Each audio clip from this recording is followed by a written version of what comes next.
Jangan lupa like, komen, dan subscribe channel YouTube TVRI Bengkulu dan nyalakan lonceng notifikasinya.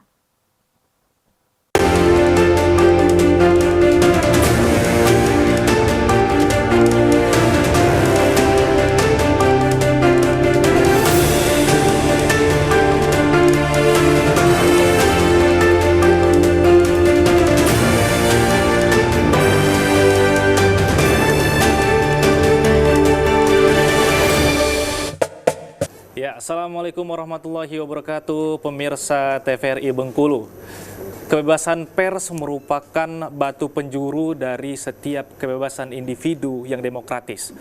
Tanpa keterbukaan informasi, maka kontrol terhadap pemerintah tidak akan terjadi. Dan tanpa adanya kontrol, tentu pemerintah akan bertindak otoriter. Thomas Jefferson.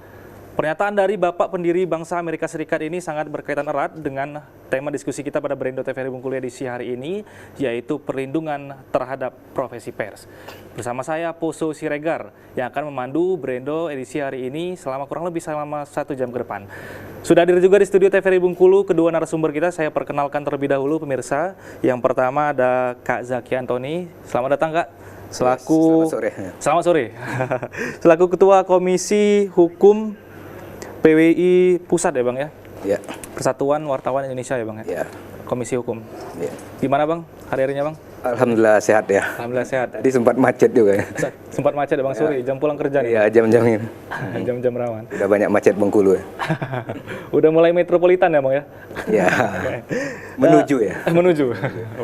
Ya pemirsa, yang kedua saya perkenalkan ada Bang Wibowo Susilo selaku Ketua SMSI Bengkulu.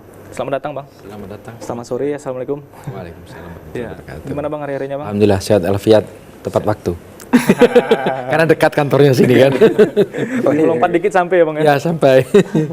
Baik Bang, berkaitan dengan tema kita hari ini, perlindungan profesi pers nih, saya ingin ke Bang Zaki terlebih dahulu. Perlindungan ini kan artinya harus ada sesuatu yang mungkin dikhawatirkan akan terjadi atau situasi yang tidak diharapkan akan terjadi yang ingin dihindari. Atas dasar hal tersebut maka ingin dilindungi profesi pers ini. Situasi seperti apa yang tidak diinginkan dalam profesi pers ini, Bang? Iya. Sehingga dia harus dilindungi. Jadi kemerdekaan pers itu kan dijamin ya oleh undang-undang ya. Dan itu landasan konstitusinya adalah pasal 28 huruf F ya, Undang-Undang Dasar 1945. Di situ dinyatakan tegas ada kebebasan berekspresi ya, menyampaikan pendapat baik secara tulisan maupun secara lisan. Kemudian diturunkan dalam Undang-Undang Nomor 40 Tahun 99 tentang pers itu juga ditegaskan bahwa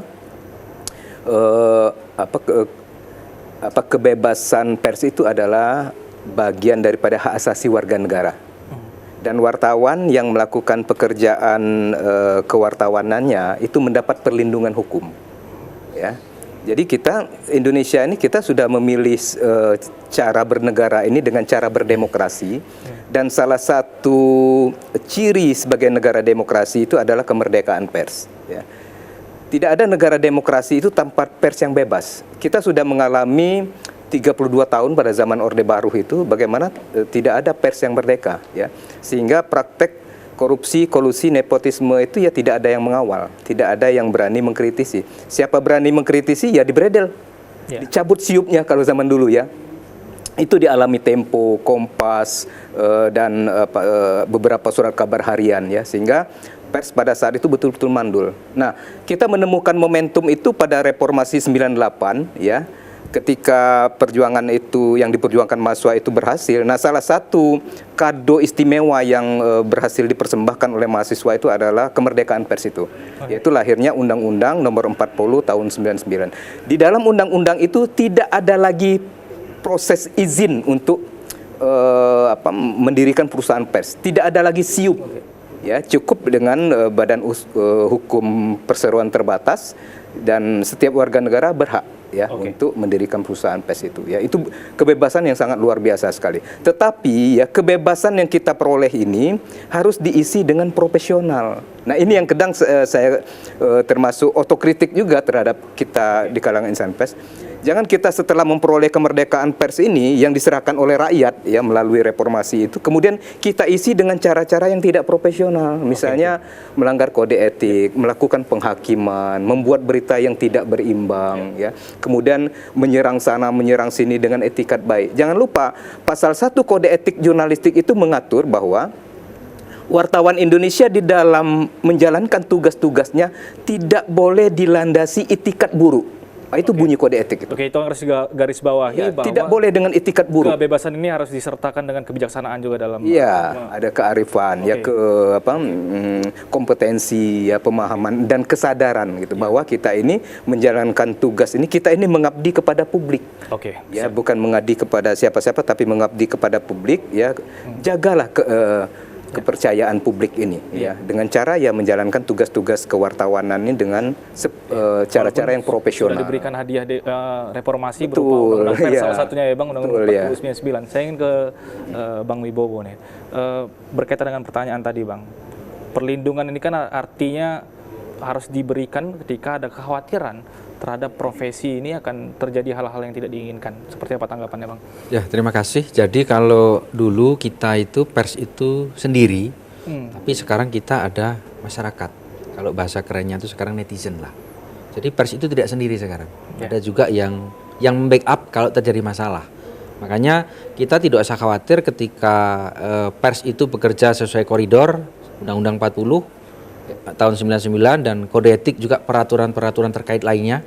Karena sekarang itu Dewan Pers kan mengeluarkan beberapa peraturan dari mulai bagaimana cara menulis berita tentang bunuh diri, tentang penyandang disabilitas, tentang terorisme, itu sudah diatur sekarang itu. Nah, artinya apa? Artinya sekarang itu kalau mau jadi pers yang dilindungi, ya pekerja profesional gitu. Tapi ketika pers itu didolimi, itu ada kekuatan di luar kita itu yang otomatis nanti membackup kita, yaitu netizen gitu. Dan itu kekuatannya luar biasa. Kadang kekuatan pers itu kalah oleh kekuatan netizen gitu. Bahkan sekarang itu pers dan netizen itu saling berintegrasi. Dalam apa? Dalam kontrol sosial tadi. Kita lihat dalam beberapa kasus besar di negeri ini yang mungkin masih segar di ingatan kita, itu antara pers dan netizen itu bersinergi gitu. Bagaimana mengungkap, mengeksploitasi sebuah ini kan, mengeksplorasi sebuah informasi sehingga itu menjadi terang benderang kepada publik. Itu bersinergi, pers dan masyarakat netizen itu. Artinya sekarang itu pers itu tidak bisa lepas dari netizen gitu. Karena apa? Karena itu real time. Ketika ada kesalahan langsung dikoreksi gitu. Begitupun pejabat. Ketika ada kesalahan itu bahkan kita kadang kalah kecepatannya dengan netizen. Kenapa ya? Itu saya juga sering menerima curhat dari masyarakat. Mengapa kok media online kalah sama media sosial? Karena memang seperti kata Pak Zaki tadi, kita harus melalui proses verifikasi, uji informasi. Dan harus ada narasumber yang kompeten gitu. Kalau media sosialnya kekurangannya ada juga kan? Ya apa itu informasi asal menari ini sur ke publik tanpa ada kontrol. Tapi kalau kita harus kode etik, diuji dulu informasi benar apa tidak, dicari dulu nomor narasumber yang kompeten. Iya, bagaimana narasumber kompeten? Yang kadang menjadi problematika ya Bang, karena pers ini terikat dengan kode etik, dia dalam memberitakan sesuatu itu terikat dengan aturan-aturan, sedangkan masyarakat ini dengan bebas sekali mengeksplorasi dan seluruh informasi ini tanpa menimbang. Oke, semakin menarik Bang, kita akan ngobrol lebih lanjut dan lebih mendalam di segmen selanjutnya. Baik pemirsa, jangan kemana-mana, tetap di Brendo TVRI Bengkulu.